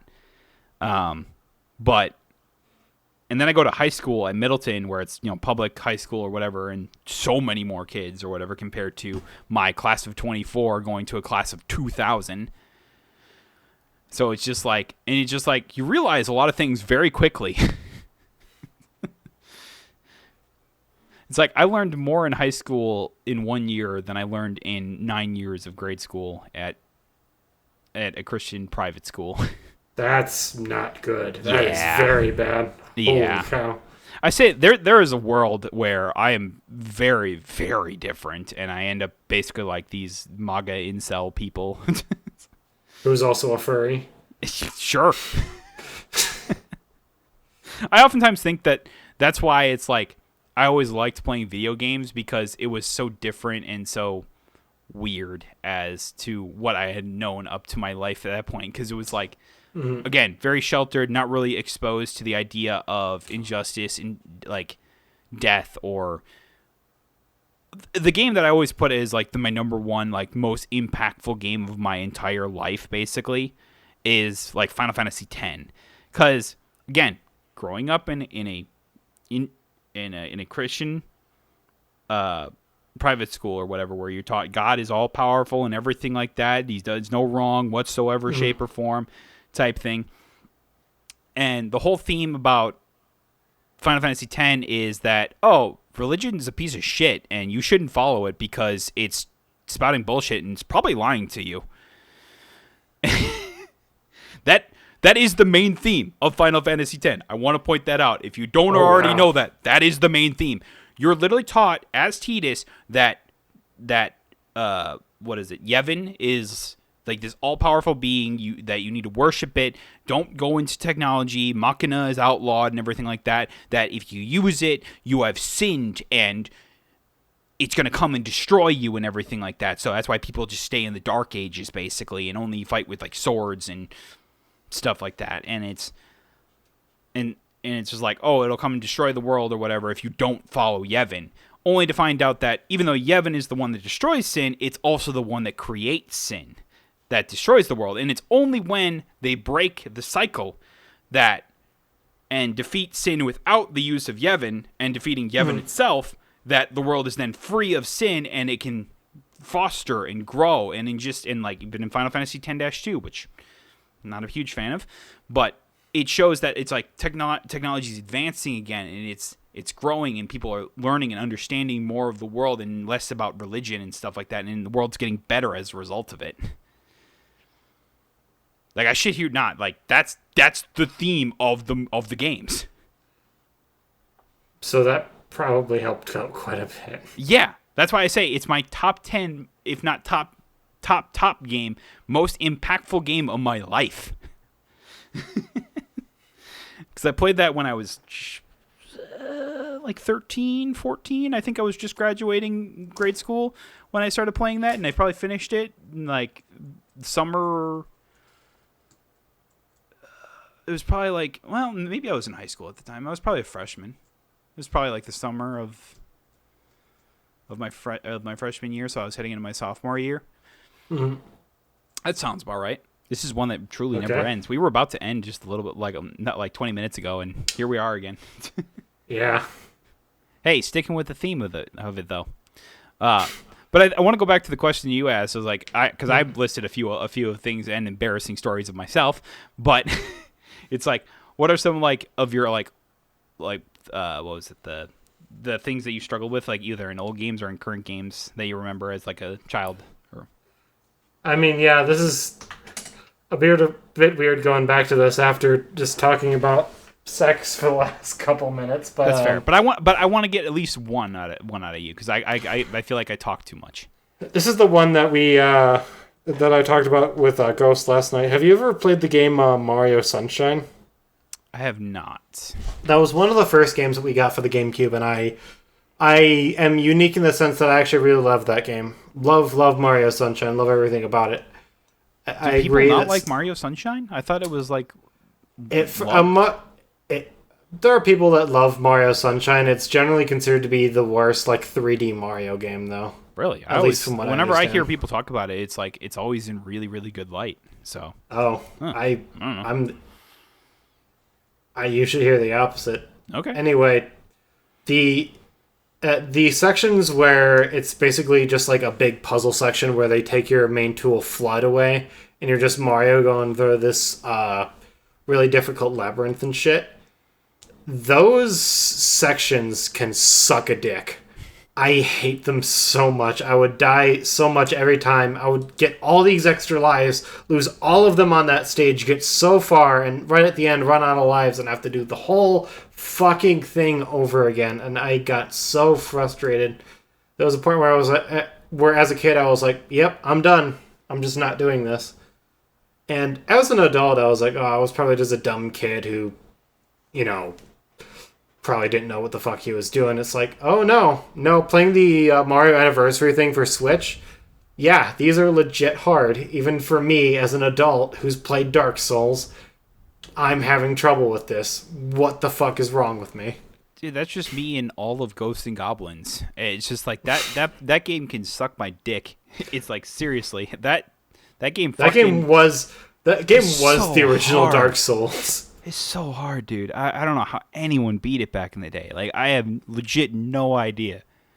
And the fact is, you could get to the end of the game. There was one time I remember I got to the end of the game, but because you didn't beat the game with this stupid little dinky shield weapon that fucking sucked, you had to start all over again.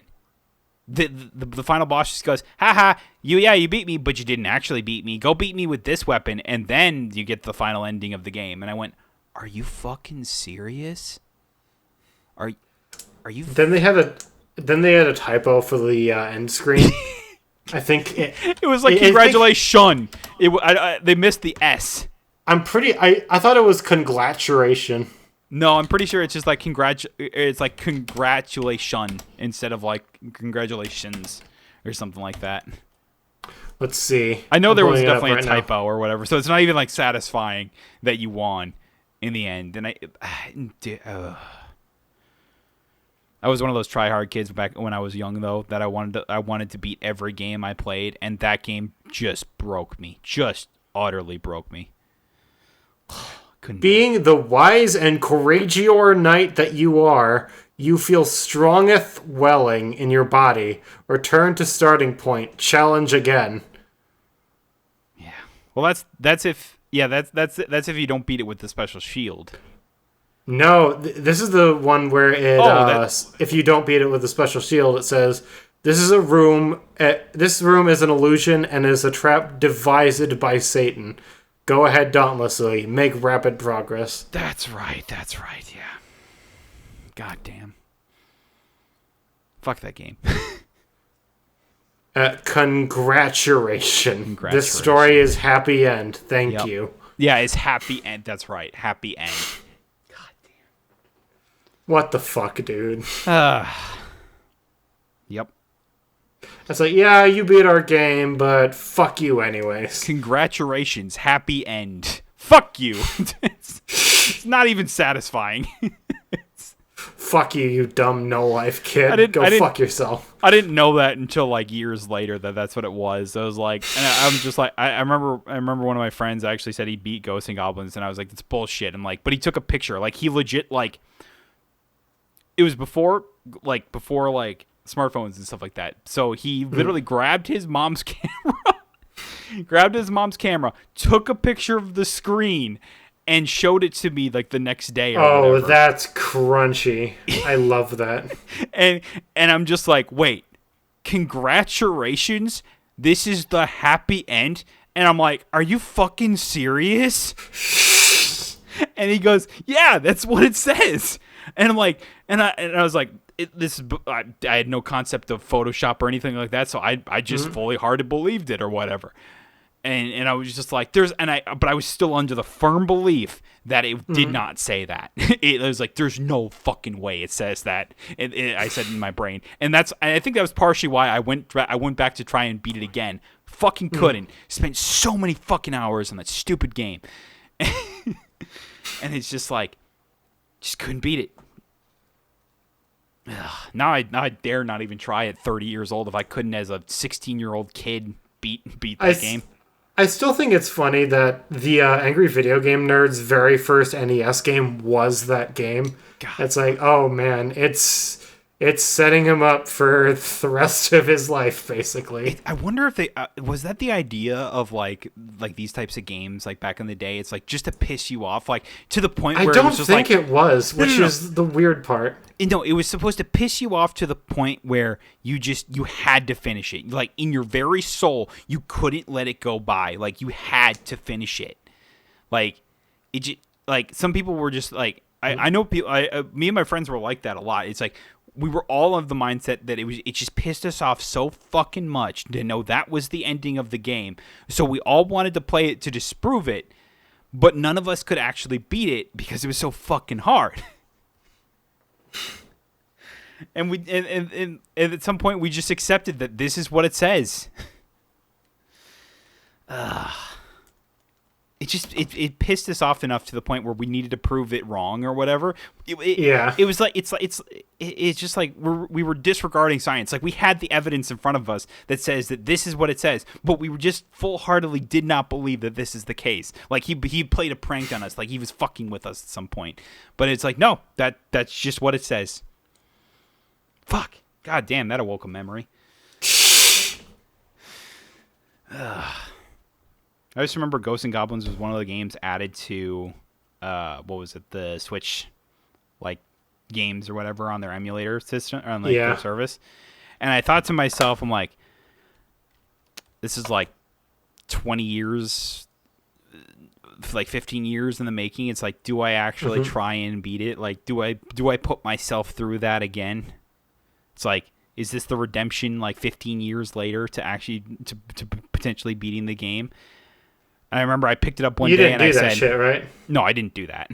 Okay.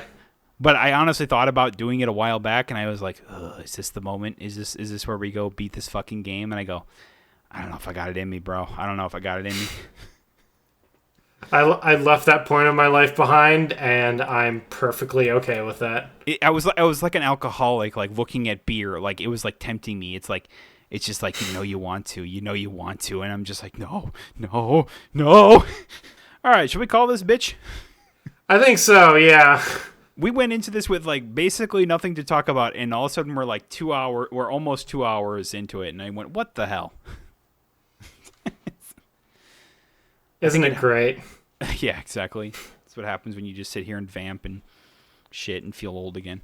But that's not what this podcast was. No. I swear.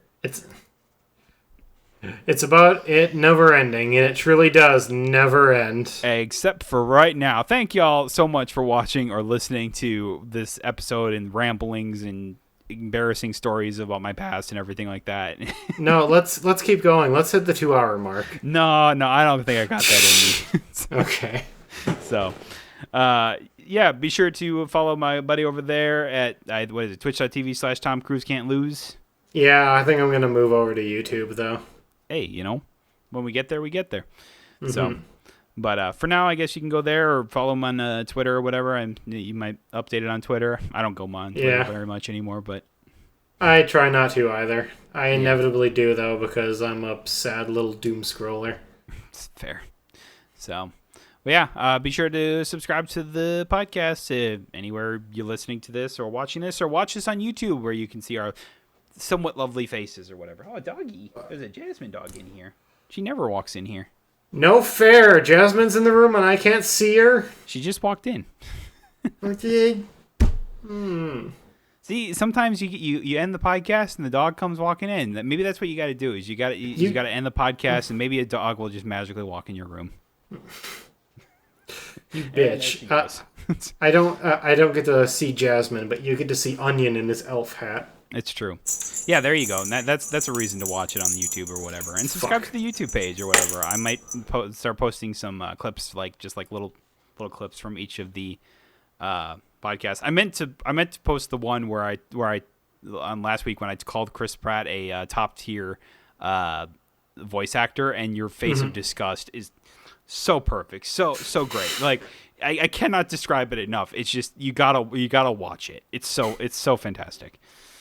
So yeah, but yeah, do so and stuff like that. And hopefully, I'm thinking, and I was trying to think to myself next year, because this year I fell very short of my goal. I was honestly thinking about that. Is that my goal this year was to stream more, and obviously that didn't happen. For a variety of reasons that I had.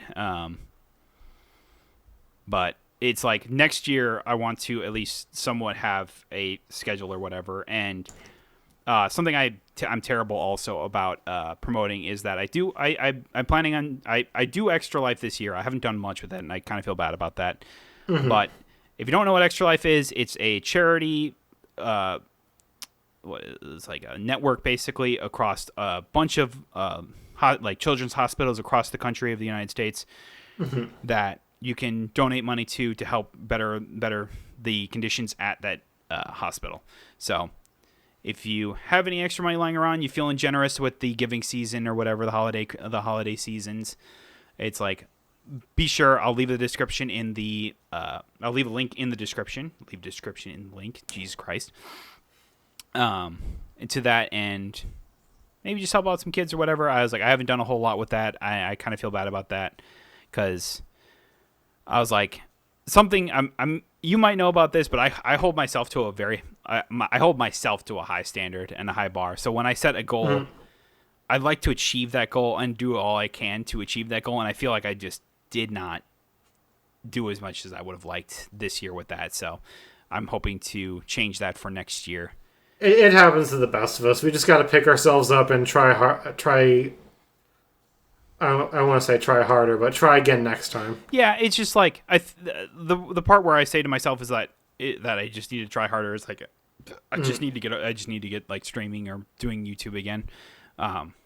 More likely streaming is going to happen. I don't know. I did the YouTube scene for a little while there, and I sat there just going like it just didn't capture what I thought streaming did. So yeah. So hopefully next. I was like, I'm moving to a new place in January, so once I get that set up, I should hopefully start streaming again, or at least I'd like to start streaming again on a more consistent basis. So, but we will see. Until then, I've rambled on long enough. We'll see y'all next time as we talk Game Awards, because it'll actually be Game Awards week next week. Yep. Remember, we recorded this day before because we're silly gooses and did that. Did your parents ever call you silly goose, like a silly goose, when you were a kid? No. I got the bear nickname a lot. I never got silly goose though. There was a store that we used to go up to Green Bay and vacation on like the water or whatever into our county. And there was this store my parents always like to take us to. It was called the Silly Goose store. It's literally a store that sells shirts in many different fashions and sweatshirts that literally just say "Silly Goose, I'm a silly goose" or whatever. And my parents would always buy us like a shirt from there every year. And so it was just like, I'm just a silly goose. That's what I always say. Anyway. I did it again, right? I just kept rambling. Yeah. I mean, that's what this podcast is all about, right? Yep. All right, bye. If I say bye, I can't keep talking, right? Bye. You still are talking. I know. I hear you. It never ends. Jasmine, help me.